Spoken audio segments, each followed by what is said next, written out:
sadly marked the 50,000th death due to COVID-19. And for all those families who lost loved ones, our hearts and our thoughts and prayers are with each and every one of you as you've been dealing with this awful tragedy. In total, the United States, as you probably know, has by far the most confirmed coronavirus cases in the world, with a little over 907,000, now including 52,000 deaths. And California has 41,382 cases and 1,618 deaths. San Diego County has confirmed 2,826 cases. Orange County has confirmed 1,845 cases, 102 deaths so far in San Diego County, and 36 in Orange County. As we've discussed each week, the University of Washington Institute for Health Metrics and Evaluation, or IHME, they have a model that the federal government has used in the past and continues to use. It currently projects that 67,641 Americans will die of COVID-19 by August 4th, 2020, and that 1,719 of those deaths will occur in California, with peak hospital resource use actually having been on April 13th, so about 12 days ago. California Department of Public Health continues to say that in their estimation, peak hospital use will be sometime in mid-May. And so obviously there's some discrepancy there, but every day we see those numbers. They are heartbreaking, and we want to do everything we can to continue to flatten the curve. As I've said every week, I've tried to do a reset of where we are from a policy standpoint, and I'll do that again this afternoon. There are two simultaneous and interrelated crises in our nation. One is the public health crisis, and the other is the economic crisis. We cannot solve the economic crisis in the long run without dealing with the public health crisis. In other words, you cannot have a healthy economy unless you have healthy people. So that's what we've tried to do from the beginning of this. And in March, at the beginning of March, we passed our first bill, $8.3 billion for the development of a vaccine, as well as money to state and local health agencies. Then to mid-March, $200 billion, the Families First Act, trying to expand emergency sick leave, trying to help with additional nutrition assistance and more support for Medicaid. Then, as many of you know, at the end of March, we passed what's called the CARES Act. Now it's known as CARES 1 because we're already working on a CARES 2, the sequel to that. CARES 1 was a $2.2 trillion effort. From a public health perspective, $100 billion for hospitals and for frontline medical professionals, $16 billion for the National Strategic Stockpile for ventilators and respirators and PPE, about $20 billion for the VA to help, particularly with the VA health centers, $150 billion in new funding for state and local governments, of which about $15.3 billion came to the state of California, 559 plus million coming to San Diego County, 534.8 million coming to Orange County. When it came to the economic crisis for workers and their families, significant expansion of unemployment insurance, an extra $600 a week, taking the maximum unemployment insurance benefit in California from $1,800 a month to $4,200 a month, and also adding the expanded eligibility for gig economy workers, 1099 independent contractors. The good news is that those new policies, those new procedures are pretty much in place, and our understanding from the California Secretary of Labor is that the EDD will be ready to start dispersing those expanded unemployment insurance payments to Californians very soon, if they're not already. CARES 1 also included direct cash payments of $1,200 and $500 per dependent for those making $75,000 a year or less. And as you probably know, $350 billion for what's known as the Paycheck Protection Program, a forgivable loan program for small businesses and for nonprofits of less than 500 people. And that program has not been without controversy because of some of the reports of where the money has gone. It was very important to us that as we consider extending that program, that we put guardrails on it, that we ensure specifically that community lenders, that smaller banks, that credit unions be able to have a dedicated part of those resources in order to basically to find the true mom and pop businesses that were left out. And I heard you from those mom and pop businesses that didn't get a dime in the first tranche of funds, and those nonprofit organizations that didn't get a dime. I heard you loud and clear. My great hope is that the second tranche, which is another $320 billion, that you will be able to get that Paycheck Protection Program loan, which is fully forgivable so long as it's used for payroll and for other overhead, rent, utilities, and within a prescribed time period.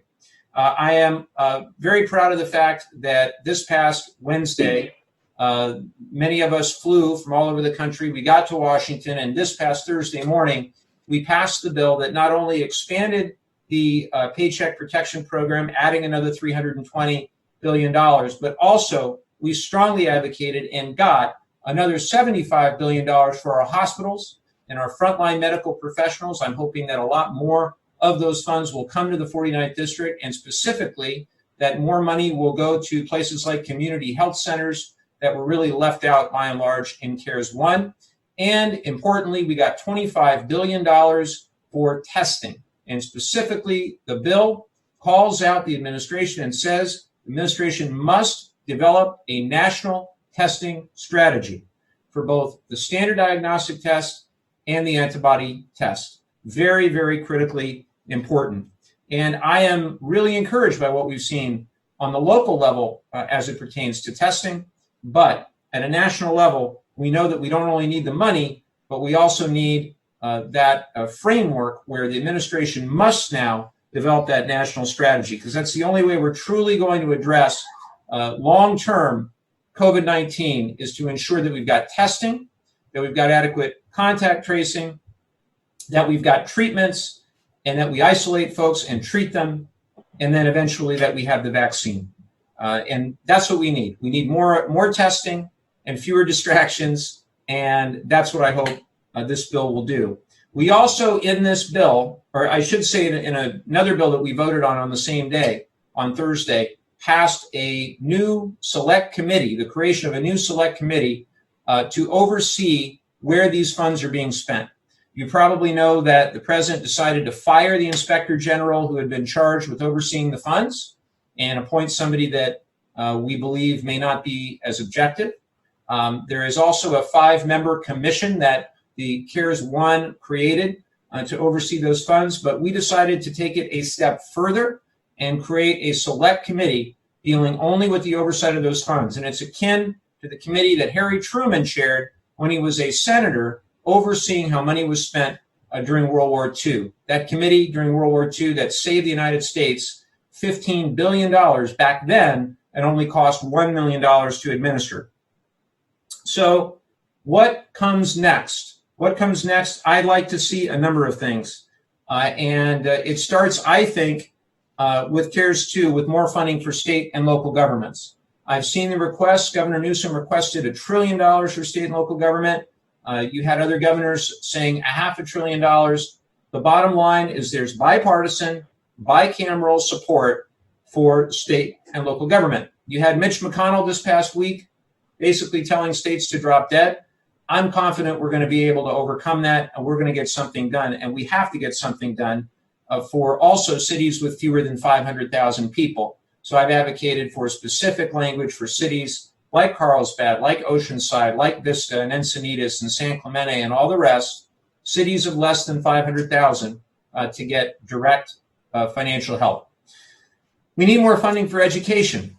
CARES 1 included $31 billion for education, and we know that higher ed in the 49th District did get some of that money. About $44 million went to UCSD and went to Miracosta, went to Saddleback College. We're going to need a lot more for K through 12 as well as higher ed, and I'm going to advocate for that.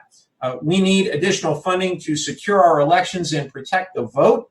I've supported national vote by mail before COVID-19. I think given what we saw in Wisconsin, where people were literally choosing between their health and their right to exercise their vote, now more than ever, we need national vote by mail.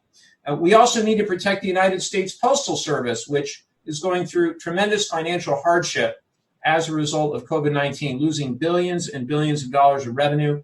They were facing challenges even before COVID-19. Those challenges have only been exacerbated. And particularly of importance to me as I chair a subcommittee overseeing veterans' economic opportunity, there are over 100,000 veterans that are employed at the United States Postal Service. We have to keep them employed.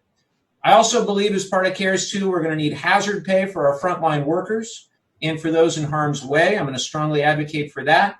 And we're going to need a big, bold jobs program to get millions of Americans back to work.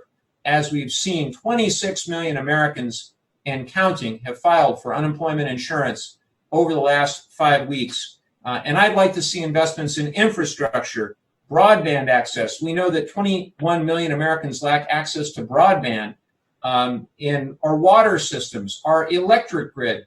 We need to do all these things anyway, irrespective.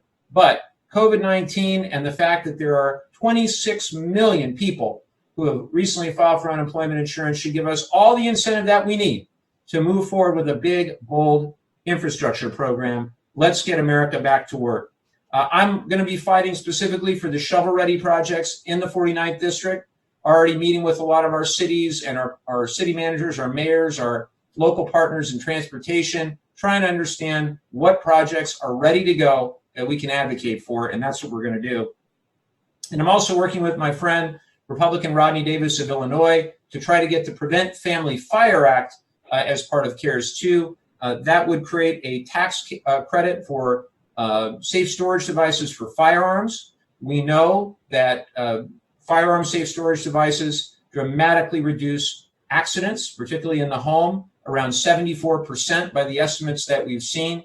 And this would be a modest tax credit for those devices. And we certainly hope we can get it as part of the bill as children and their families are all at home. As we say all the time, but particularly now, please keep those firearms locked away to discourage any accidents from occurring. The other thing that we're seeing, and we're very saddened by this, is the stories of increased incidents of domestic violence. And of course, if anybody is of help or is of need and needs help, the National Domestic Violence Hotline can be called or texted at 1-800-799-SAFE. That number again, 1-800-799-SAFE. With that, I want to turn it over to Dr. Garfield for an opening statement. But I have to ask, maybe sarcastically, it's not good to ingest or inject Lysol or Clorox, correct, Doctor? I would highly recommend that you do not inject any disinfectant whatsoever. It's dangerous and it's not helpful. The reason that disinfectants work is because they kill things. And that's fine if you're talking about a bacterium or a virus sitting on a countertop or on your hands. But when you put those things inside of your body, they not only kill the virus and the bacteria, they kill all the cells that keep us alive. So don't do it. And the same goes for ultraviolet light. Thank you for your clarification. But Did I really? In all seriousness, the president's words do matter, and we know people are paying attention. So I appreciate your providing that context. Absolutely. So I'm gonna pass on the opening statement today, and I'm just gonna let you jump into the questions. And I've got a few thoughts that I'll wrap up with at the end. Terrific. All right, that sounds good. We got a ton of questions this week, and many of them are about the Small Business Administration, the Paycheck Protection Program.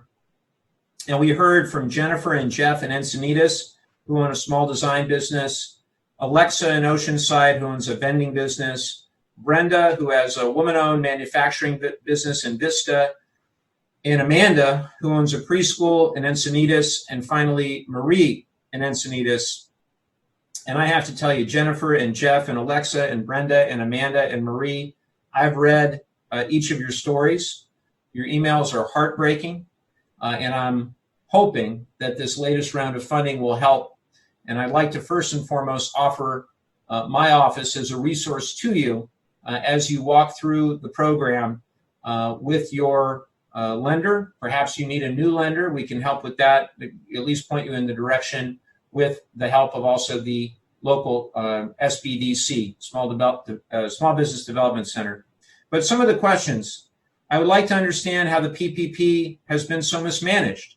How is it fair that small businesses like mine were forced to compete for loans against firms with dedicated staffs of financial advisors? What exactly are you prepared to do to help small businesses endure this crisis? In the next round of PPP loans, what guidelines are being given to the banks to help distribute funds to small businesses that were not able to be in front of the line? Is there any language in the next version of the PPP that would help direct funds to the truly small businesses? So, yes, first and foremost, there are changes, significant changes to the second tranche of funds. Specifically, we've set aside $60 billion for the smaller lenders. And to take a step back, the PPP is administered by the roughly 3,500 lenders that do business with the Small Business Administration. And the challenge was that a lot of the larger banks were working with their customers, and were doing it in some cases with, they were working with companies that were public companies or more established companies. We saw the stories about Ruth's Chris and Potbelly and Shake Shack and all the rest. And I'm not picking on them because I know that all sorts of businesses are hurting right now. However, the intent, and I can tell you from the discussions that we had as members of Congress, was to help the truly mom and pop small business. So my great hope is that the $60 billion that is dedicated, that must be lent by the small and medium-sized community lenders, will go to those mom and pop small businesses. What I've also heard is that a number of those applicants that have been frustrated with their existing lender, they're now going to have more flexibility to be able to go to those small and mid-sized lenders. There's also a lot of money in this bill for what's called EIDL, the Economic Injury Disaster Loan Program. And hopefully those funds will go to those mom and pop small businesses that truly need it.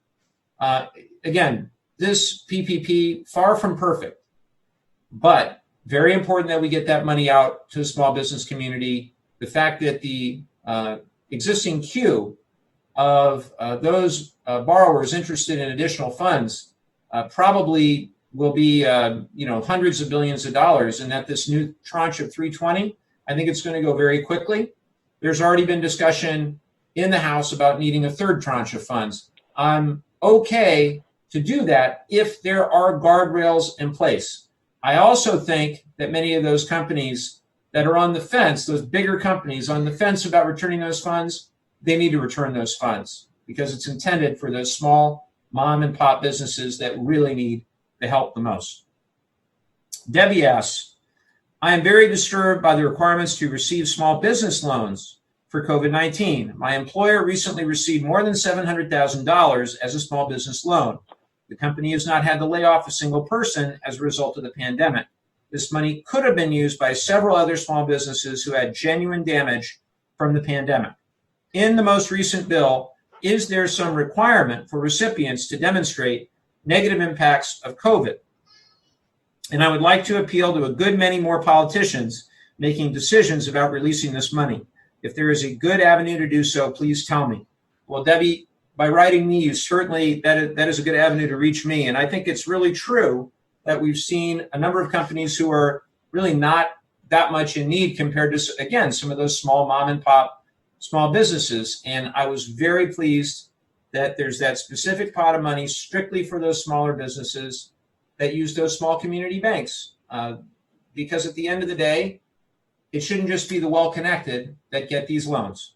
So thank you for that. And obviously, if you're interested in appealing to any other elected officials, I would contact my official office. You can contact your senators as well.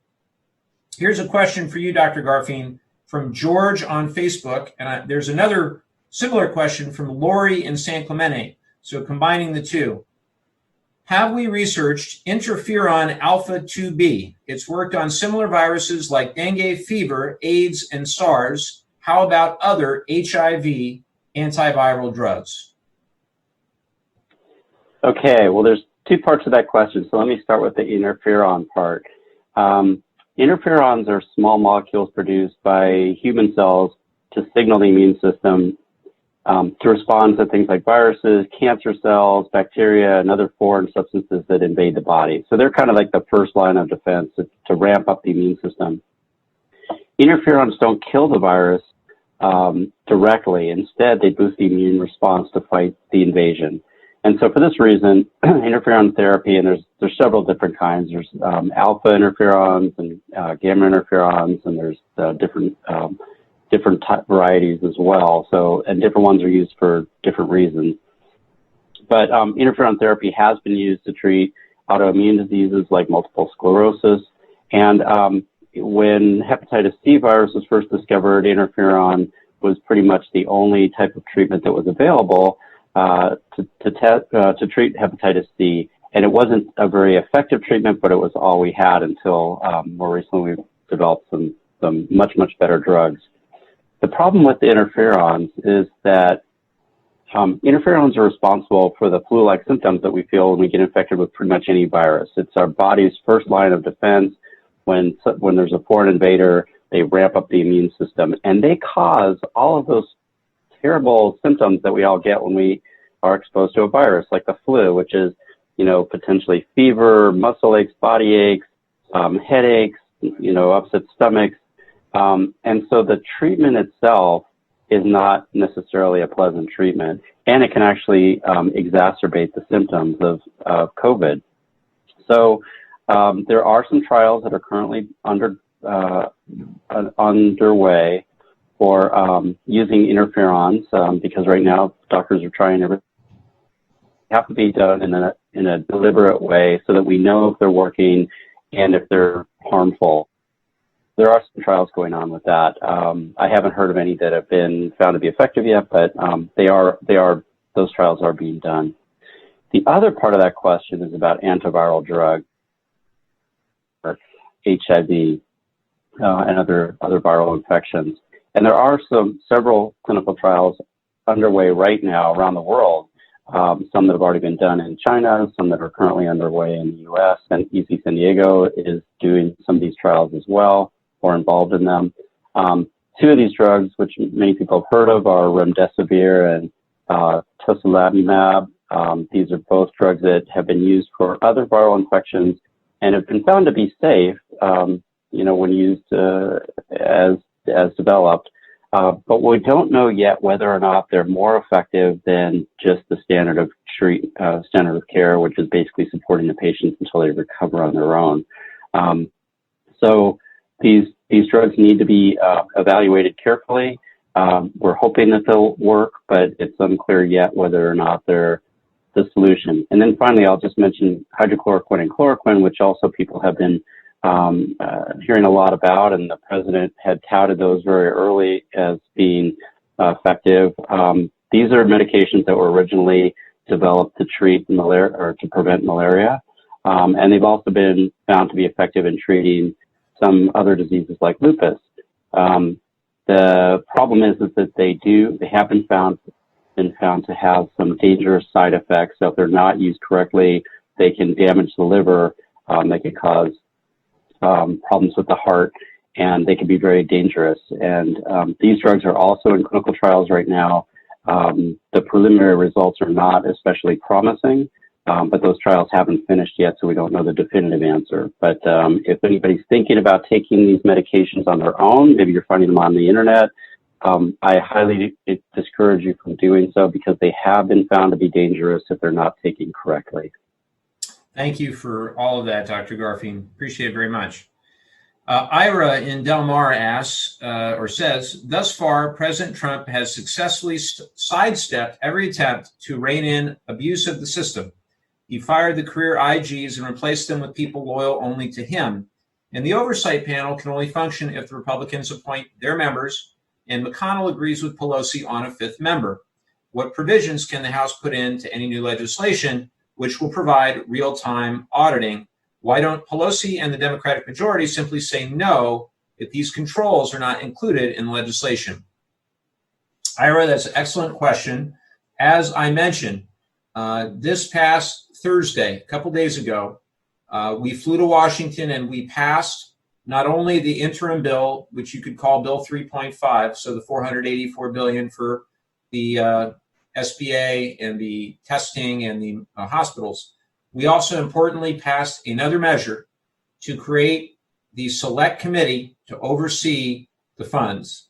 That's chaired by my colleague Jim Clyburn of South Carolina, a very senior member who also serves as the House Majority Whip. That committee, I think, will play a vital role because it will also, I would imagine, it will hold hearings. It has full subpoena power. It will do everything possible to try to get waste, fraud, and abuse out of the system. The other thing is that the Government Accountability Office, which is Congress's watchdog that is intended to operate independent of the executive branch, I think will play an important role in determining how whether these funds have been appropriately spent or not. But I feel very strongly, and I agree with you, Ira, that the original CARES Act, and all the bills that we passed, so CARES 2, need to go further still. And what we did do in CARES 1, we ensured that the president and his family couldn't directly benefit. There's specific language in there, couldn't directly financially benefit. There's also language in there about the companies themselves receiving the money, not being able to do stock buybacks and dividends or have executive compensation that is excessive. But we need to go further. And I'm going to do everything I can as a member of Congress to hold this administration accountable for how relief funds are distributed, for how supplies are distributed. That's why we wrote that letter to FEMA demanding more information, where 56 of our colleagues joined us regarding Operation Airbridge. And if you didn't see the article in the Los Angeles Times last week, you can go to our website and check that out as well. Here's a question for Dr. Garfien from Joan in Oceanside.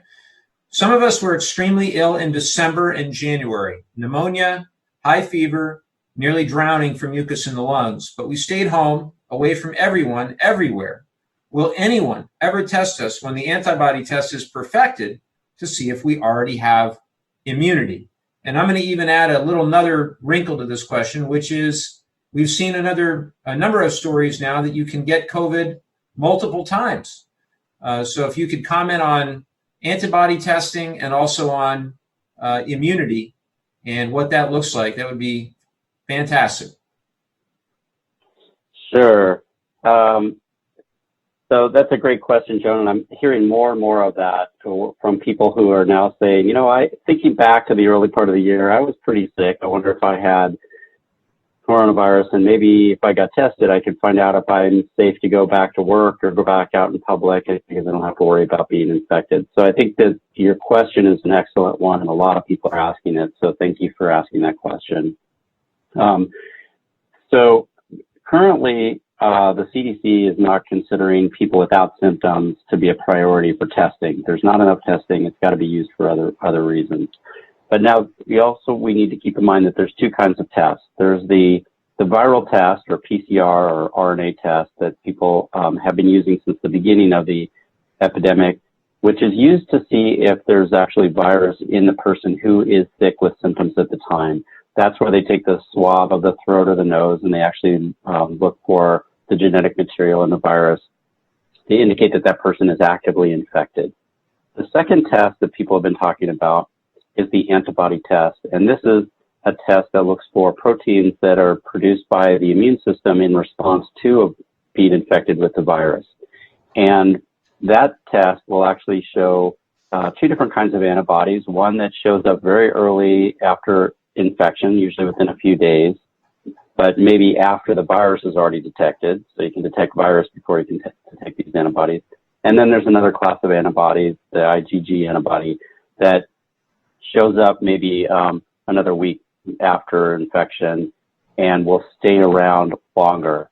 And so if somebody's been infected and recovered, we could do an antibody test to see if they have those IgG antibodies to indicate that they had been infected in the past.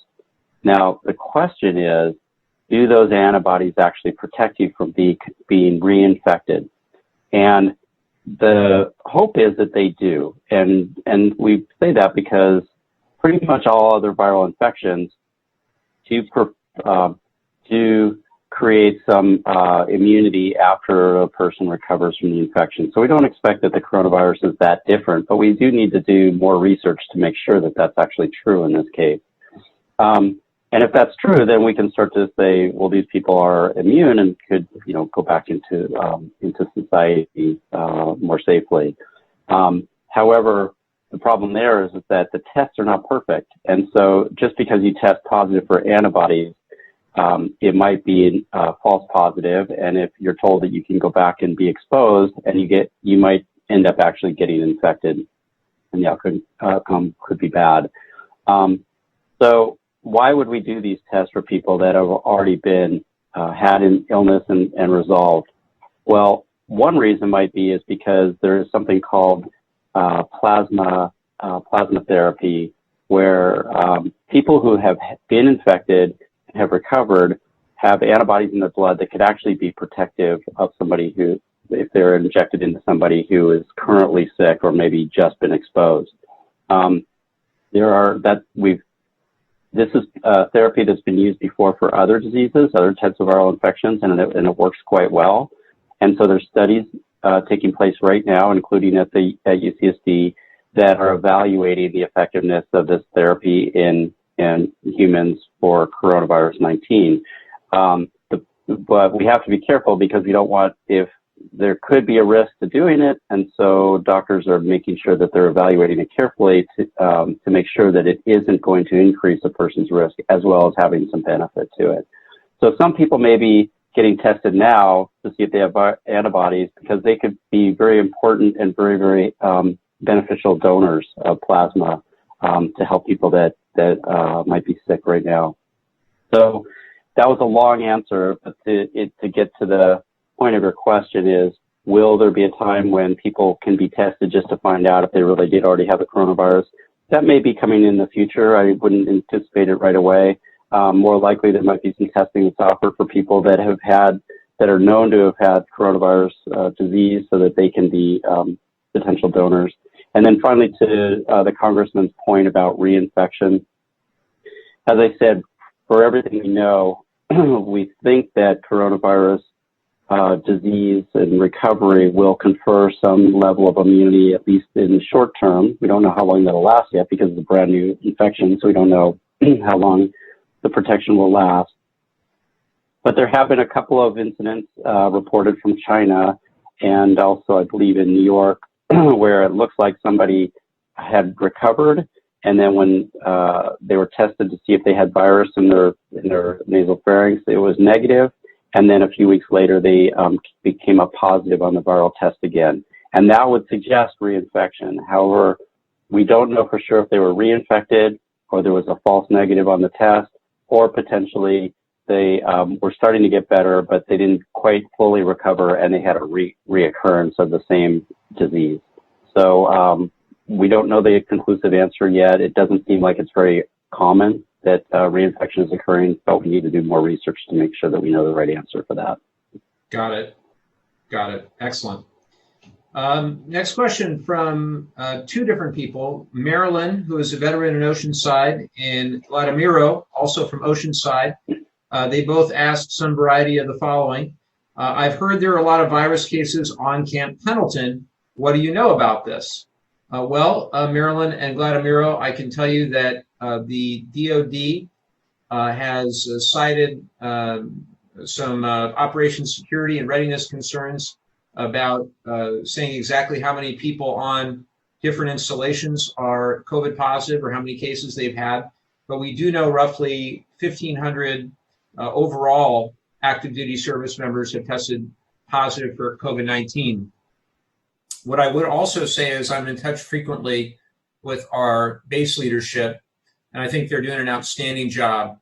And I have every confidence in our local leaders at Camp Pendleton and our men and women serving there that Camp Pendleton itself is under great leadership. And until I hear anything to the contrary, that's how I'll feel. Great respect for all of them leading the way at Camp Pendleton. Question for both of us from Jeffrey in Encinitas. Jeffrey writes, I'm the medical director of an I group. We have 55 employees, including 9 doctors. We're open only for urgent and emergency care, but most of our patients require routine visits. When do you think the governor will give a green light for us opening as an essential service? You want to take that one first, Doctor? Yeah, I'll give it a shot. I think it's an excellent question. I think that, like any other business, as we start to go back, whether it's schools, whether it's stores, whether it's dentist offices, optometrists, I think it really comes down to how efficient and effective can we be in minimizing the chances that somebody, either the healthcare provider or the eye doctor or the patient, is infected, and what's the probability that they're going to infect the person that they're next to. And so I think what we have to really be thinking about is, what can we do in these situations to minimize that risk? And so I know eye doctors are not accustomed to wearing masks when they're seeing patients, the way dentists are and most healthcare providers are, but maybe that will become standard practice for a while. In addition, perhaps the patient would need to wear a mask when they're being seen at the eye doctor to help to protect the staff and the providers at the eye doctor's office.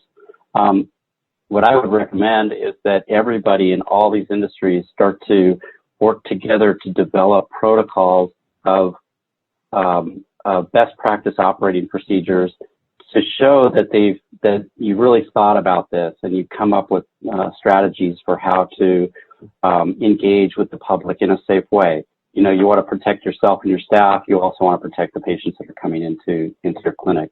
I think the sooner we sort of learn how to do things in a safe manner until the coronavirus goes away, this is how we need to operate. So I don't have a deadline for you, but this is, I think, what we need to think about in terms of how we're going to get to that point.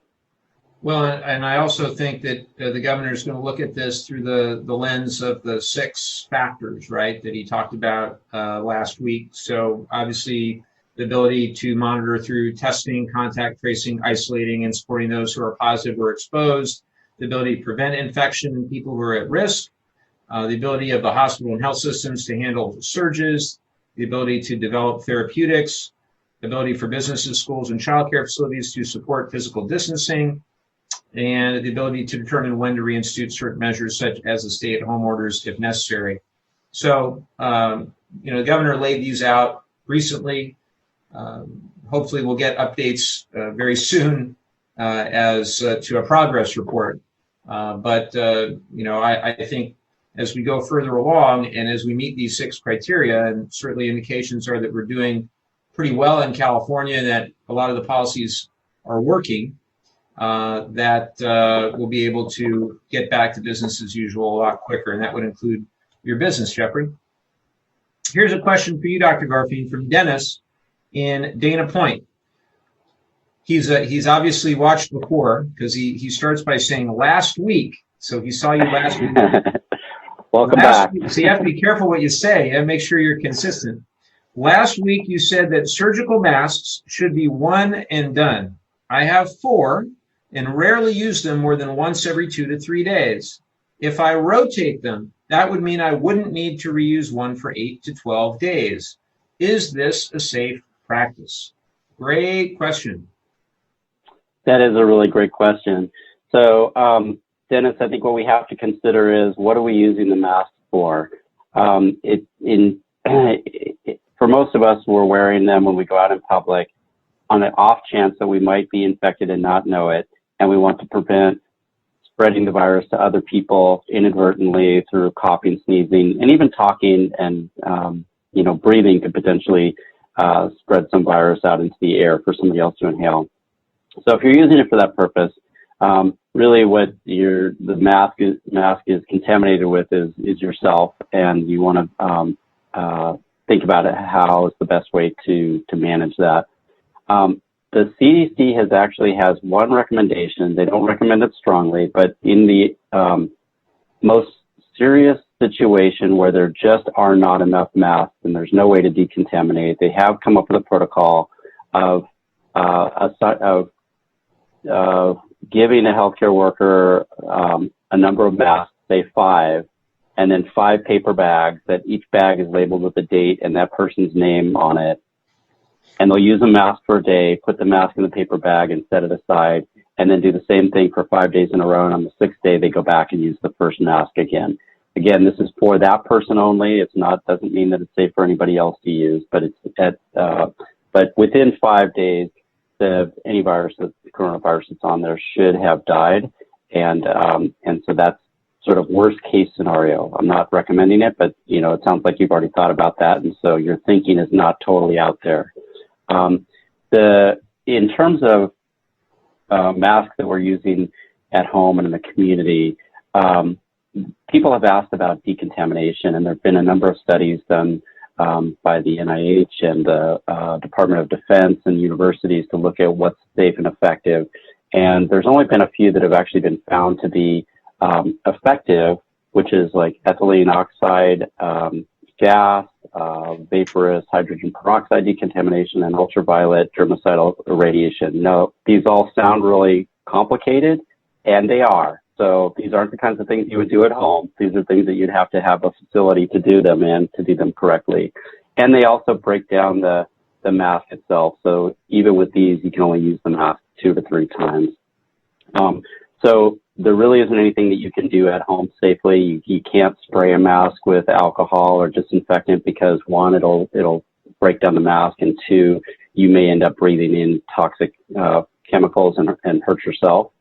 So what I would actually suggest is if you use a cloth face mask, the kind that you can make out of a dish towel or an old T-shirt or a bandana, you could use that, and every day you just throw it right in the wash with all the rest of your wash, and it'll come out clean. It'll be perfectly fine to put back on.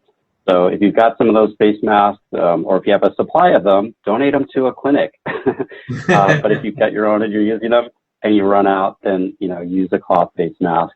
It'll serve the purpose of protecting the community.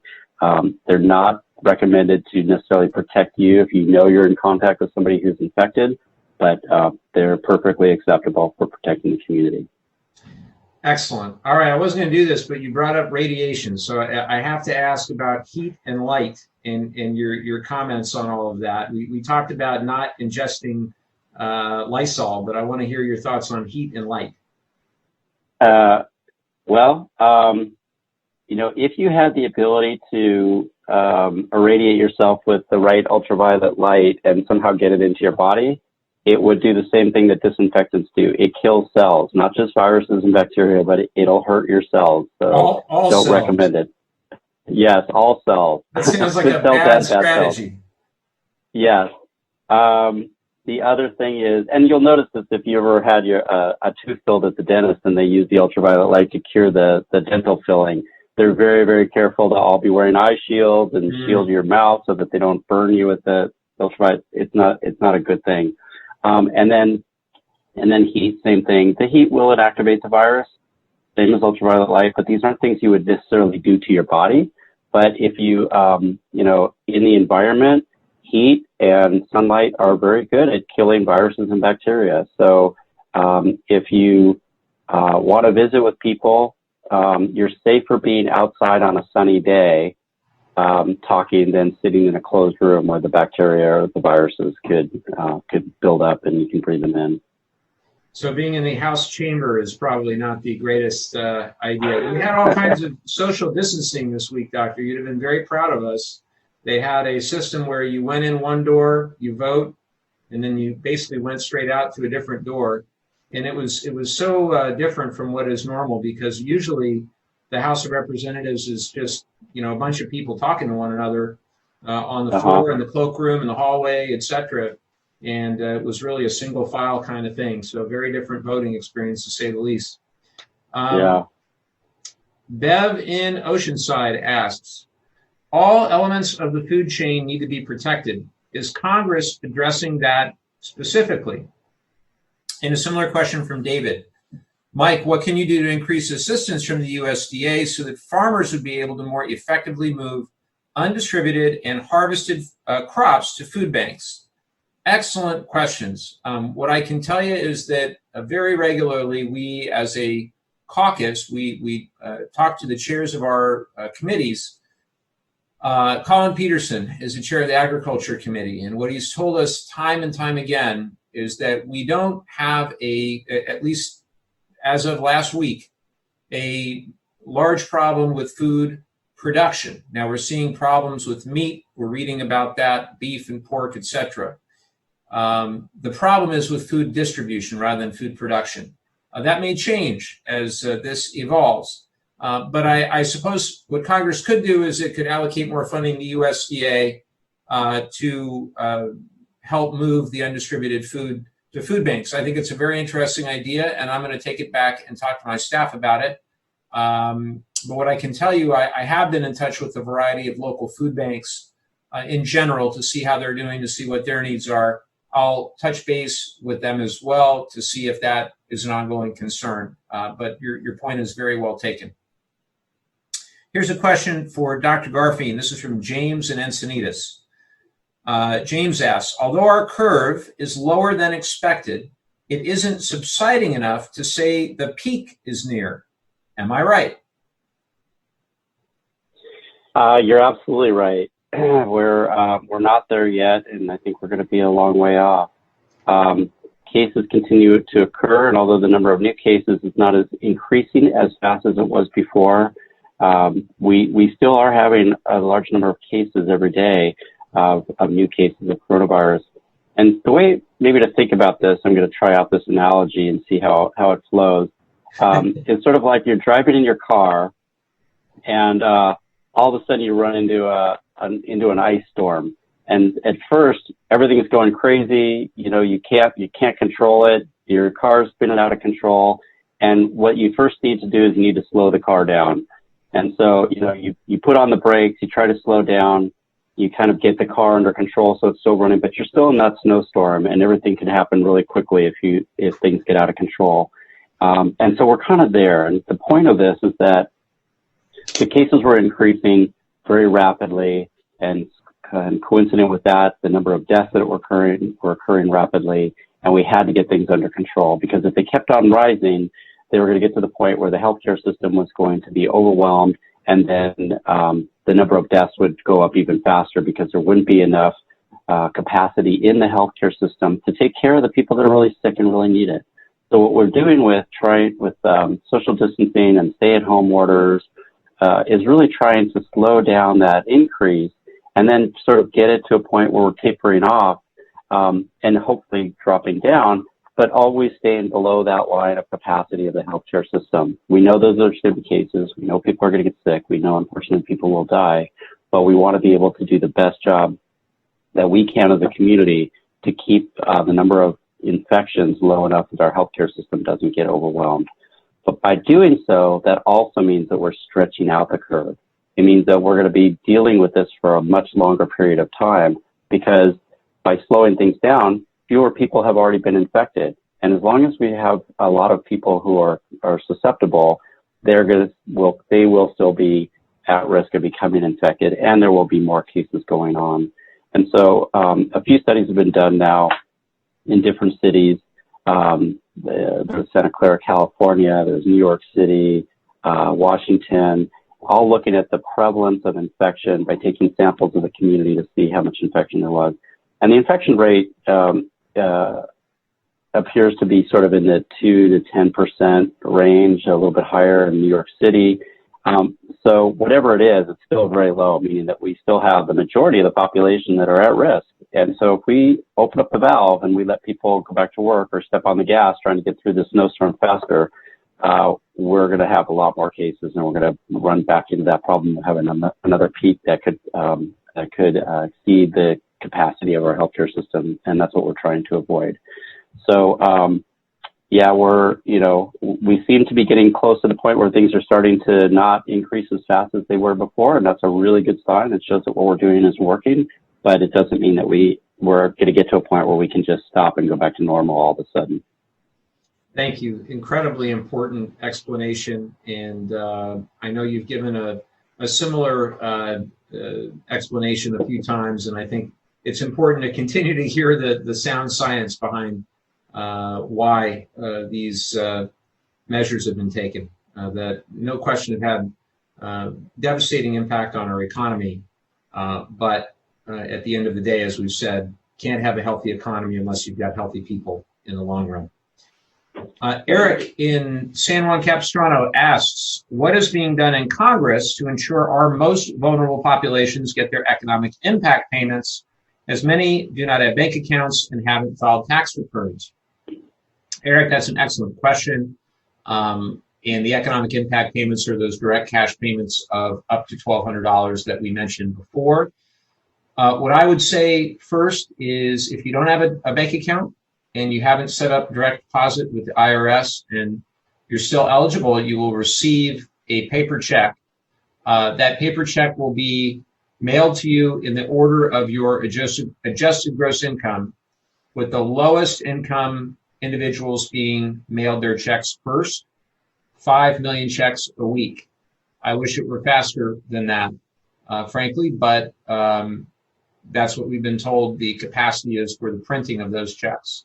Now, if you believe that you're entitled to a check and you have any questions about this, feel free to contact our office. Our official staff would be ready to assist you, to point you in the right direction. In the event also that you do have a bank account, but that you have not set up direct deposit with the IRS, there's a portal where you can very quickly and very easily set up the direct deposit information so you can receive a direct deposit. The last thing I'll say is that there are some scams out there. There are people saying, you know, get your $1,200, pay us 10% and we'll help. Those are scams. No one's intended to profit from this. So don't believe anybody telling you that they will take payment in order to help you receive your direct cash payment, because that's not how it was intended to work, and that's just flat out a scam. So let's see. David in Dana Point asks, thank you for passing the CARES Act. Nevertheless, many hardworking immigrants are excluded. Can undocumented immigrants who filed taxes using a TIN apply for a stimulus check, unemployment, or other benefits? If not, how can the federal government help them? Well, the short answer is no. Unfortunately, that is not the case. However, Governor Newsom has set up a fund and developed a resource guide for the immigrant community. And there's also an organization called Grant Makers Concerned with Immigrants and Resources, or Immigrants and Refugees, or GCIR. And you can learn more about their work at immigrantfundca.org. So between the state of California and the GCIR, there's about $175 million specifically allocated for the immigrant community. That was unfortunately one of those things in the CARES Act and the other legislation. Getting bipartisan support for that was impossible. And we had to move forward, and we had to do all that we could to get much needed funds to all that we could. And again, it's something that I'm very mindful of because you're right. I do believe that we should have done more to try to fight for immigrants during this time. Here's a question for Dr. Garfien from Cliff in Cardiff. And this is a good one. It's a simple one, but it's an important question. Hey, doctor, when will you be surfing again? Not soon enough. I plan to go out on Monday morning, but it will have to be on a county beach since the city beaches are still closed for the time being. My plan is that I'm going to go straight to the beach and come straight home. I won't hang out on the beach or on the streets socializing with my buddies. Also, when I'm in the water, you know, I'll plan on staying 6 feet or more away from people, which is pretty normal for surfing. We tend to not want to bunch up, and if we do, it's usually not intentional. But it's something that, you know, has been a big issue. I think that there's been a lot of people that have been pushing back on that rule of closing the beaches and keeping people out of the water. There's paddle boarders, there's kayakers, there's a lot of people that use the water here in San Diego that really understand that there's probably a very, very low risk of transmission when you're out doing these activities. But we also understand that it's very hard to make exceptions for one group and not for others. And so as soon as you start sort of going down that slippery slope of making exceptions for surfers, then who's going to be next that's going to want an exception for their activities. So I think we've all done a really good job here in San Diego and Orange County of saying, you know what, we're all in this together. Not everybody's going to be able to do their sport for a little while. We can make some exceptions for walking and getting out to get some exercise, but we really have to be in this together, and we're all going to sacrifice. So I feel like it's something that was worth not pushing. I'm really excited to be going back in the water, though. Now, one caveat is that there was a researcher from the Scripps Institute of Oceanography who suggested a few weeks ago in an editorial article that through her research and some really, really fine research at Scripps has shown that it's possible for pathogens to actually be aerosolized through the motion of wave action. And then those particles can be carried in the air and potentially inhaled by people walking on the beach or, maybe a little further away. And so surfers could potentially be exposed in the same way, as well as surfers may be exposed to bacteria and viruses in the water. And we're all aware of that. So we make it a habit of not surfing, for 72 hours after a big rain. And just to sort of wrap that up, the coronavirus has been found in stool, and so it makes sense that it might be getting in the sewage system and then eventually getting out into the ocean. But until I actually see some data that suggests that the virus remains viable after it goes through the sewage system, through the sewage treatment plant, out the effluent pipe, into the water, and then gets back out to the surf line, I think that would take a pretty hardy virus. And I'm hoping that coronavirus isn't one of those.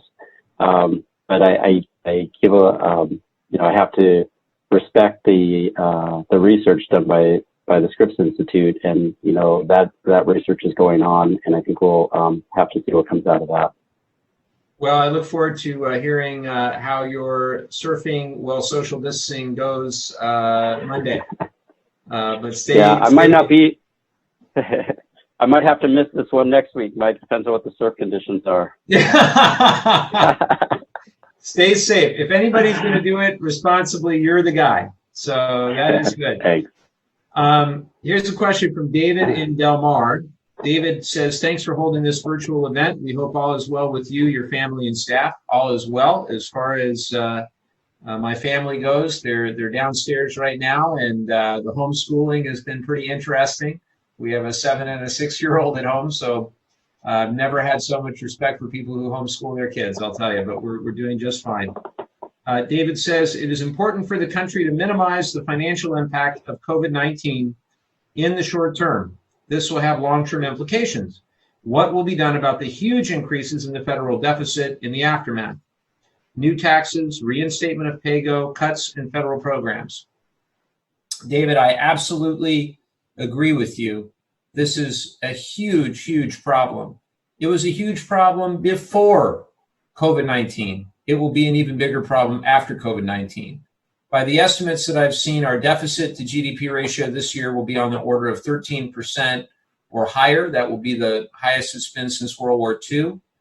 The percentage of our budget that we spend on servicing the debt will be incredibly high. It already is incredibly high, will be even higher. And we're looking long term at 28, 29, $30 trillion in debt. And in the near term, this is how I felt before COVID, and I think even more now, we have to look at our revenue and our spending, and we've got to make some tough decisions about our priorities. And I continue to believe that it's best to grow the economy from the middle out, not from the top down. And that means that some of the tax policies that were put in place in 2017 need to be thoroughly evaluated. I have called for the repeal of the state and local tax deduction, which I think was deeply punitive to the state of California and other higher tax states.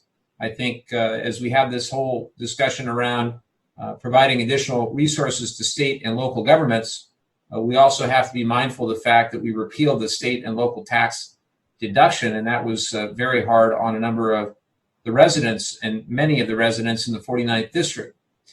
Just the same, I think long term, we have to be thinking about those things when we do spend money, that are stimulative, that will produce real return, like infrastructure. We know, and all the empirical data over many decades suggests that infrastructure projects provide significant long-term benefit.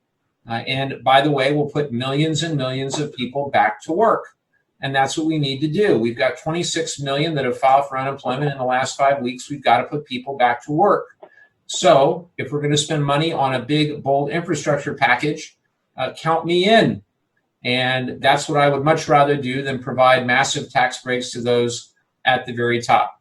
And it's interesting that Mitch McConnell, who was completely okay with racking up trillions in debt for those types of tax policies, now says let's take a pause when we want to do things like help state and local government, when we want to protect our frontline medical workers and other heroes, and when we want to do things like infrastructure. So I think it's a matter of priorities, and I look forward to working with my colleagues to hopefully get this right for future generations. But I think about it all the time. Here's a question for you, Dr. Garfien, from Paul in Del Mar. We hear testing must be doubled to verify low spread rates are achieved before opening our country. To date, 20% of tests are reported positive. That appears to be low, given only sick or those known to be exposed were tested. What rates for the general population must be achieved to start the opening process? So, as Paul correctly points out, the prevalence of positive results is dependent on who's tested. So I think that was astute in noting that, even in the highest risk people, the prevalence seems to be, 20% or so, which is still means that there's a lot of people out there that are susceptible. That's an important point when we talk about herd immunity, which is where you have enough people in the population that are immune, whether by vaccination or by natural infection. You need about 70% of the population to be infected in order to stop the virus from transmitting from person to person and continuing to spread. Herd immunity is when you surround somebody who's infected with a bunch of people who are not susceptible, and so that person can't infect anybody, and the disease dies out with that person. But we have to get to a much higher prevalence before we're going to be there. When we talk about, at what rates does the epidemic have to be before we can start going back to life as we know it? What we've been waiting for is the number of new cases to stop increasing daily for at least 14 days. That's the incubation period for the study. And that would be sort of a marker of the curve flattening. And then we can say, okay, we've sort of got this under control. It's still happening. We'd like it to go down to zero, but, in the meantime, we know that we've stopped it from increasing. So I think we're getting close to that point here. There's different mathematical models that have been produced. Some have said, mid-April, some have said mid-May. And they change also because the epidemic is changing. It has depended on how effective the control measures are that were put in place. And so these control measures are starting to work, and I think that the curve is flattening. And so that's why we're starting to think about opening things up right now. But rather than thinking about, what rate are we looking for things to start opening up, I think what we really need to be thinking of is sort of the long term here, which is the implementation of practices that will allow us to continue social distancing as we go back to shopping and attending events and the like, so that we have a combination of being able to continue practicing social distancing while we're in public, increasing the amount of testing that we're doing so that we can determine who's infected and who's immune, and to implement contact tracing, which hasn't been done enough yet, which is a process of identifying people who have the disease and then finding out who they've been in contact with, and then notifying those people that they were in contact with, and asking them to, or compelling them to stay quarantined for the 14-day incubation period, so that they don't infect anybody before they realize that they actually are sick and would transmit the infection. So we're trying to get all these pieces into place so that we can start to go back safely.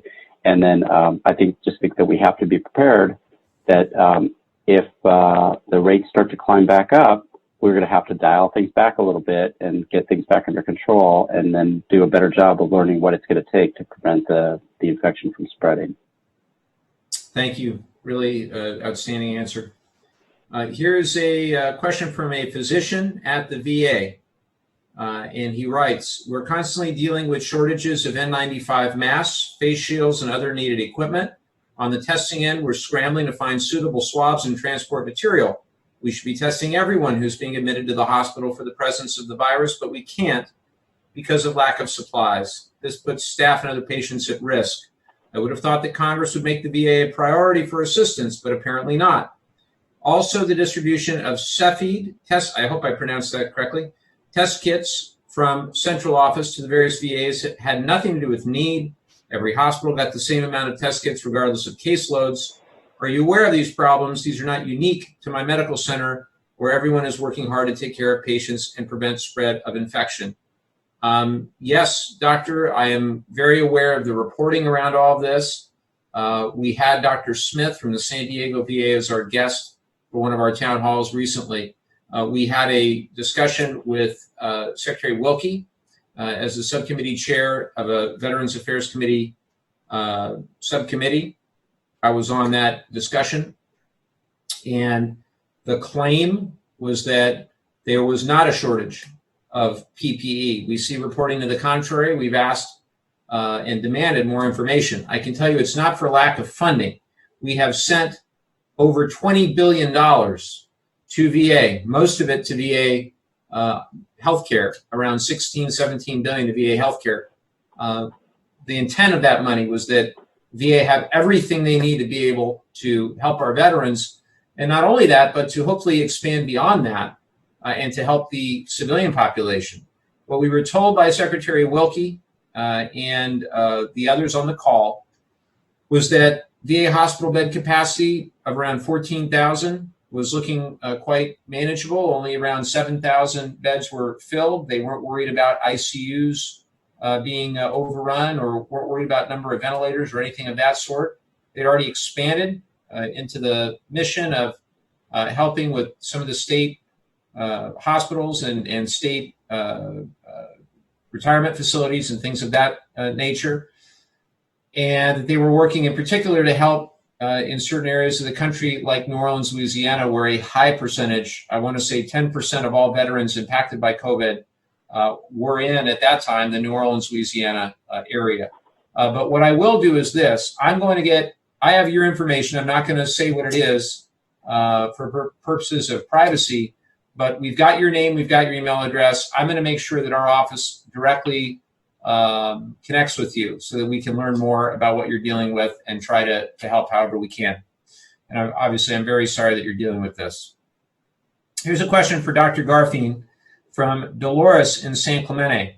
Dolores asks, since my husband and I are in the 65 plus group, we've been doing our grocery shopping online for the past 2 weeks, as previously suggested.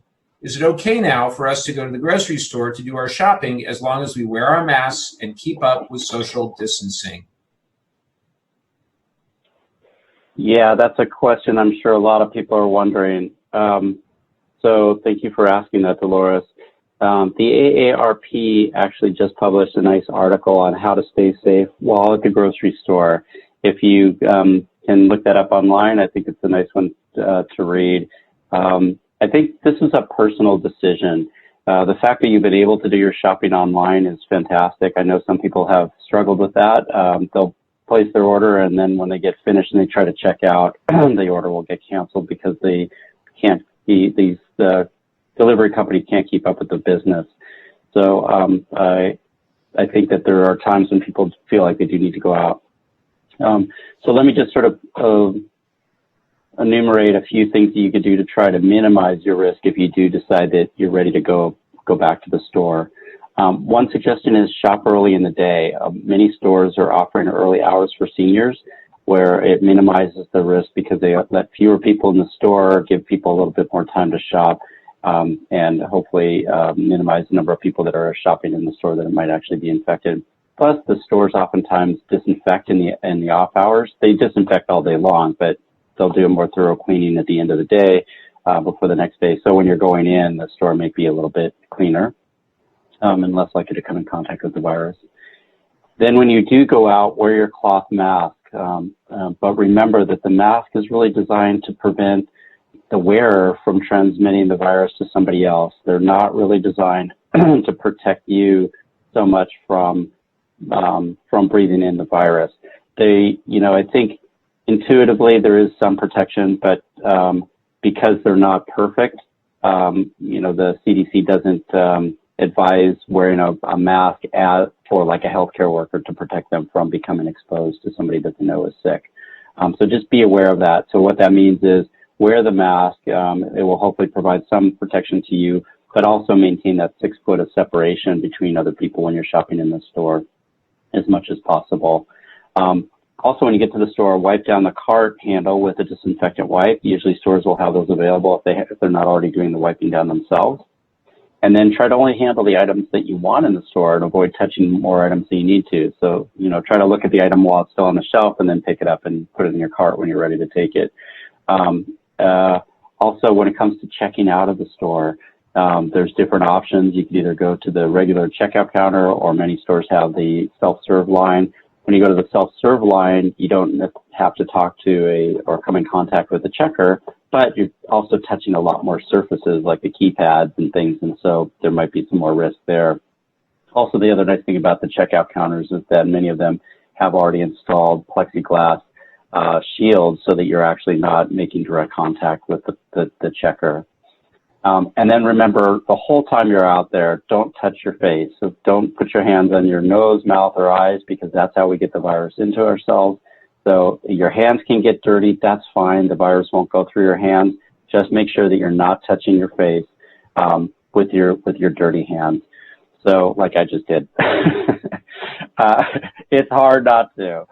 So the other thing that you can do is when you leave the store and you get to your car, have a bottle of disinfectant wipe and clean your hands off before you get inside your car. That way that you're not contaminating your steering wheel and everything else inside of your car. And then when you get home, place your bags on the floor rather than your countertops. Take your items out, put them away. The current recommendation is don't try to use disinfectants on your fruits and vegetables. Cold running water works just fine. It could actually be harmful if you use disinfectants on your food. So we discourage people from doing that. But at any rate, washing your fruits and vegetables is good. You oftentimes can peel them. And if you cook any vegetables, that kills anything anyway. And then when you're finished, wash your hands again. Make sure that you keep your hands clean. And if you can practice that and feel comfortable doing that, that should really decrease your risk considerably. Outstanding, thank you. And as you said, I'm convinced the more you think about not touching your face, the more you want to touch your face. It's absolutely clear. Tony Guilty is charged. It's exactly. Tony in Orange County asks, says first responders are not being tested in many areas, police, fire, ambulance crews, etc. Temperatures are used in lieu of a test. Ambulance crews often go to senior assisted living homes. Some people are asymptomatic. Some do not register a temperature. Well, you're absolutely right, Tony, and I think it's so critically important as the administration now has been required to develop this national testing strategy and to report back to Congress in short order that they have to emphasize testing for our first responders and our frontline medical professionals and those in law enforcement. And I have spoken to our law enforcement community this past week. They're doing an outstanding job on the front lines of this, as are our frontline medical community and others on the front lines who should be tested first. And that's one of the reasons why we need so many more tests. I'd like to see if we're going to expand, and Governor Cuomo was talking about this in New York, but I think we're eventually going to see this in California and elsewhere. If you're on the front lines, you ought to be getting a test. We have to make sure that you're staying safe and that you're not asymptomatically transmitting the virus. Any thoughts on that one, Dr. Garfien? Yeah, I couldn't agree with you more. We need more leadership in terms of getting the testing out. We need more resources for it. I can talk a little bit more about testing first liners, but I'll save that because I think that's going to come up a little bit later. Okay. Question for you or from David and Paula in Carlsbad. Please explain the different types of tests available and which type of test will be most useful in returning to normal. Can you also talk about the supply of these tests? Sure thing.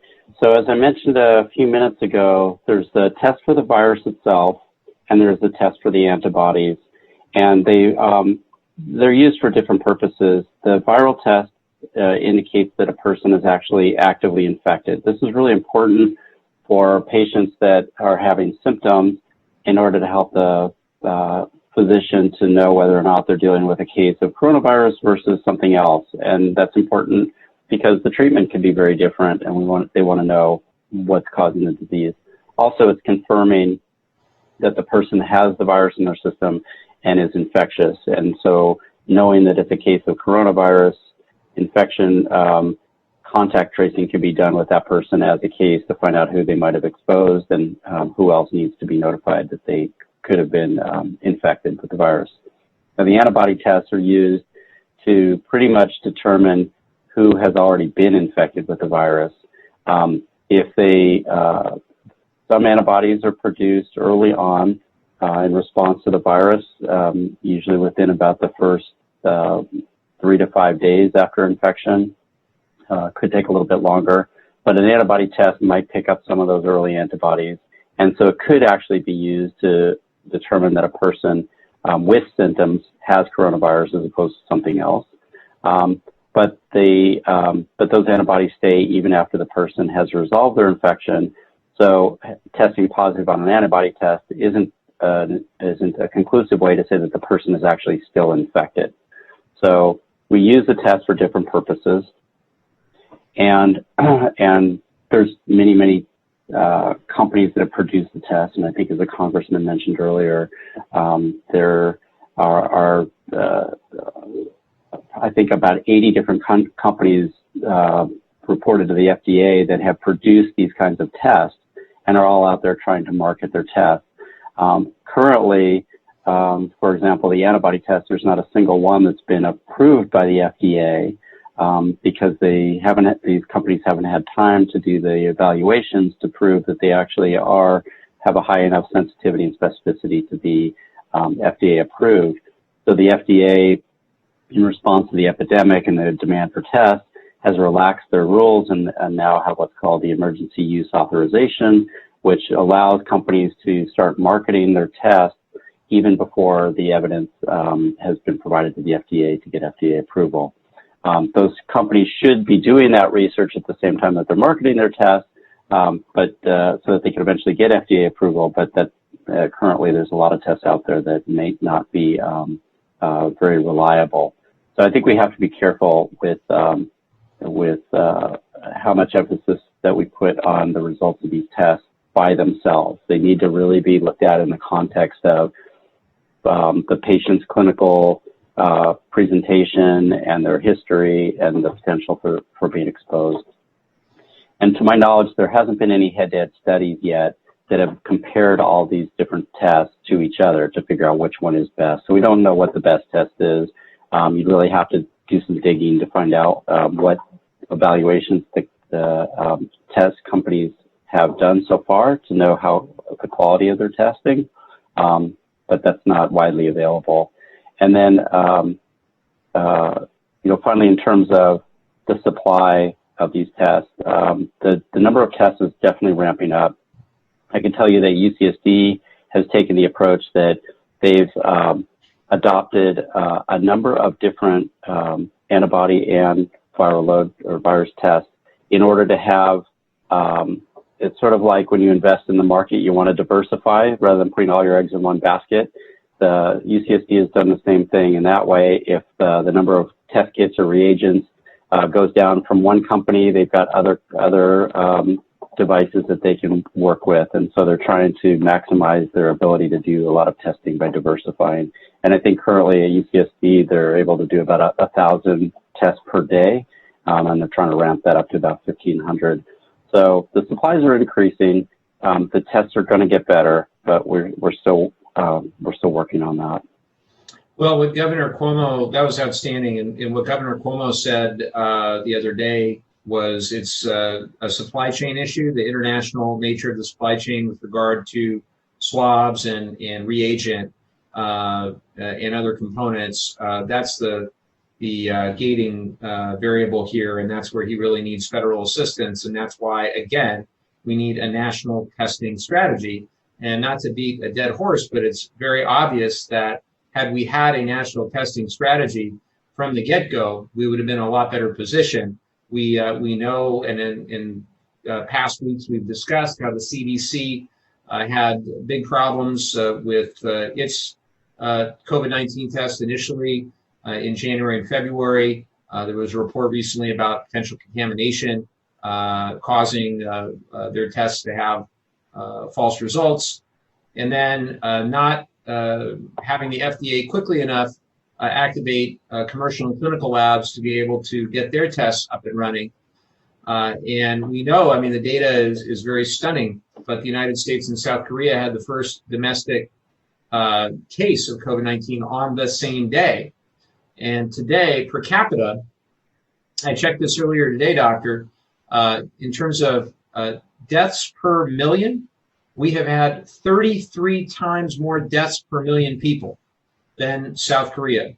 We've had, I want to say, roughly double what they've had in Germany, triple what they've had in Canada. It's just unbelievably sad. And Dr. Fauci and others made clear that had we not had those initial delays, we could have, obviously, we still would have had COVID-19 in the United States, but we have no idea how many lives might have been saved. I bring all that up because it's so critically important that we get this right now, that we're late to the game with the national testing strategy, that the administration take the responsibility, and now Congress has mandated on a bipartisan basis that the administration take the responsibility to get this right, and getting both the standard diagnostic testing scale, the antibody testing scale, and contact tracing scale. We need a plan. And I'm going to fight every single day until I see that plan. And they have to send it to us. Hope I wasn't unclear. Very much so. So another one for you from Anne in Vista. Liechtenstein, there you go, Liechtenstein is using bracelets to predict COVID-19, measuring temperature, oxygen levels, etc. Sounds like a Fitbit. Is there any hope for doing something like this in the United States? Yeah, so, telehealth is a really amazing thing, and it's just taken off incredibly fast right now, especially with everybody going online during the COVID crisis. And so what we refer to these devices as sensors. They're basically something that is picking up some information from a human being and transmitting it through usually Wi-Fi and maybe through a phone, and then off to a database somewhere where it can be utilized. And I think what this question is referring to, and Anne, if we didn't get the question right, I apologize, but hopefully this information will be useful anyway, is that there are some commercial devices out there, and there's at least one that I found that is useful for, or was designed to measure women's ovulation cycle by measuring things like body temperature, heart rate, skin perfusion, sleep and activity, to sort of monitor the body. Well, similar things can be done for COVID. And last week we talked about the pulse oximeters. This is something that you wear on your fingertip that can measure the amount of oxygen in your blood, and that's what doctors will will use in the doctor's office to get a better idea of oxygenation. And that's the first thing that's what we really worry about with COVID, is that the lungs aren't working effectively, and the amount of oxygen in the blood goes down, and that's a sign of problems, and that's when you need to get people on ventilators. So, and the other thing that we monitor is temperature to see if somebody has a fever. So if you have a device that's sort of continuously monitoring somebody's their blood oxygen and their temperature, potentially this could have the ability to sort of identify people early who might be infected. And similarly, if you have somebody that is infected and they're at home convalescing, being able to monitor the blood oxygen and temperature could be very helpful for a doctor to know if this patient is okay at home or if they need to be brought to the hospital for additional supportive care. So I think that the companies like this are probably in the process of evaluating the effectiveness of these tools in COVID, and hopefully there'll be some good findings, and these tools will become then more available. But at this point, I wouldn't necessarily recommend that anybody rushes out to buy one because we don't know exactly how to use them for this purpose yet. Thank you for that. One more for you from Janet in San Juan Capistrano. She asks, where are the results from recent antibody tests? So few are available. And she also asks, is contact tracing going on now in California? Yeah, so a few studies have been done using the antibody test in community samples. And what we see is that the prevalence of infection, past infection in the community is still pretty low. And like I said earlier, the numbers range from about 2 or 3% up to maybe 13%. And again, maybe about 20% in New York City, where the outbreak was the worst. And so there's still a lot that needs to be done in terms of managing the epidemic. Where are the results going? Well, that's a really good question. It depends on who's doing the testing. If they're being done in hospitals, health departments, clinics that are managed and in healthcare systems that are required to report to health departments, those results are going to the health department for monitoring. But if you're going to, some doc in the box who got a hold of some test kits from China, those test results might not be being reported anywhere. And then in terms of contact tracing, it is starting up in California. Currently in San Diego, there is no direct contact tracing because the county health department doesn't have the resources to do this. And so what they've advised is for patients, they're given information about how to notify all their contacts. And also they're asking the doctors who order the test to notify contacts if there's a positive case. Now that's inadequate. And so fortunately, Governor Newsom just announced that he's putting in resources to hire and train 10,000 public health contact tracers for the state.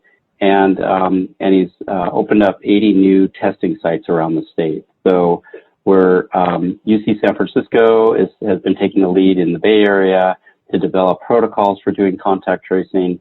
I know we're working on that here in San Diego, at UCSD and with the county, and with the additional resources from the governor to help to support the contact tracing efforts. I think we're going to really be able to start ramping that up soon because it's going to be essential as we start to open things up again. Terrific. And I know we'll hear more later this week from Apple and Google and their initiative around contact tracing. And hopefully next week we can talk more about that and understand what we've learned from them. Well, we're just about out of time. And I am so grateful, as always, to you, Dr. Garfien. You have a growing fan club, as you know, and I'm certainly a member of that. But I wanted to turn it over to you for any closing remarks this week. Well, I have so many different thoughts. I think we've covered a lot. And I think what I'll just sort of end with is to say, we're starting to get to a point here where I think we feel like we can take a breath. We've all worked really hard to practice social distancing.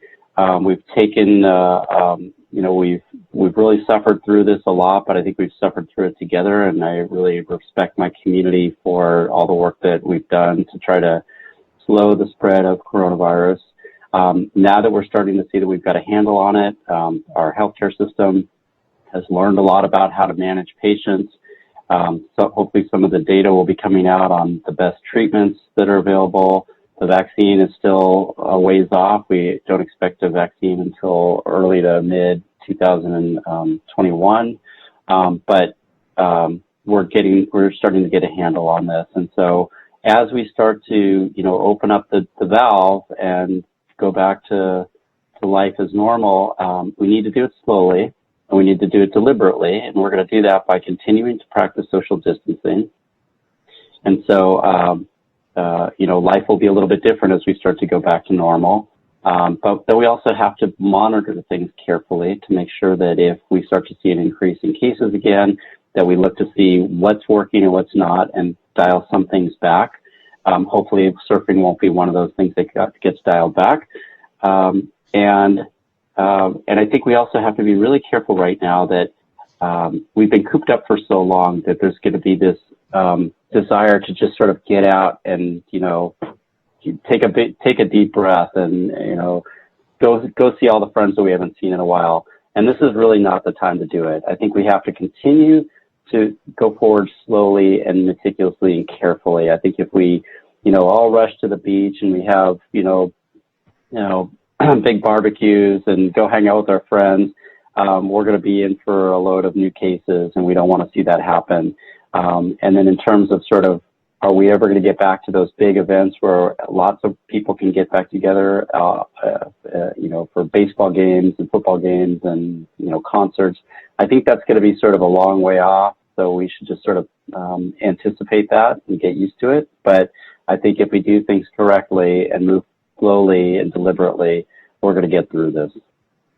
Thank you, as always, Doctor. And I'm so grateful for your level-headed clarity of thought and just science first, facts first. It's incredibly refreshing. And I know I speak for so many in our community when we thank you for that weekly dose of reality.